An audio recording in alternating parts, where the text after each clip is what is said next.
Yan, sino tong hunk actor na di umano ay AC/DC o pwede itong pumatol sa babae o sa lalaki.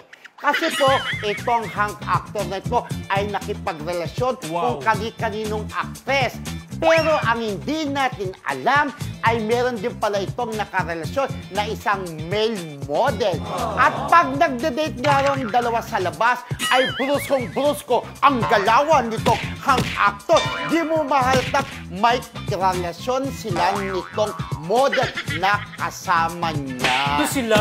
So, sino itong hunk actor? Sino siya? Hunk actor, tagakilala siya na hunk actor. Mga nag-i-join niya, puro actress, diba?